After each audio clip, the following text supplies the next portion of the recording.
আরে ভূত ভাইয়া, আমি কি খাদের উপর দিয়ে উড়ে ওপারে যেতে পারি? আমার না খুব তাড়া আছে। হা হা হা, যেতে পারো, তবে একটা শর্ত আছে। আগে নিচে চেয়ে থাকা বাচ্চাদেরকে বলো ভিডিওতে একটা লাইক করতে এবং চ্যানেলটিকে সাবস্ক্রাইব করতে, তবেই তুমি যেতে পারবে আর তোমার রাস্তা পরিষ্কার হয়ে যাবে। তো বন্ধুরা, তোমরা সবাই ভিডিওতে লাইক এবং তাড়াতাড়ি চ্যানেলটিকে সাবস্ক্রাইব করে দাও। হ্যাঁ, তুই যেতে পারিস।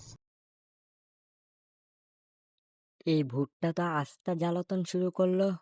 শোনো হে ভূত, ওপারে আমার বন্ধু অপেক্ষা করছে। তাড়াতাড়ি বলো, আমাকে যেতে দিবে কি দেবে না?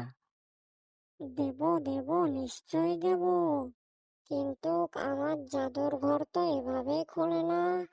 যারা ভিডিওটা দেখছে তাদেরকে জলদি বলো তাড়াতাড়ি লাইকের বাটনে আর সাবস্ক্রাইবের বাটনে ক্লিক করে দিতে, তবেই তুমি এই জায়গা থেকে উড়াল দিয়ে যেতে পারবে।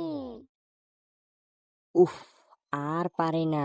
তো বন্ধুরা, তোমরা যারা এখনো লাইক এবং সাবস্ক্রাইবের বাটনে চাপ দাওনি, তাড়াতাড়ি তোমরা সবাই লাইক এবং সাবস্ক্রাইবের বাটনে চাপ দিয়ে দাও যাতে আমি যেতে পারি।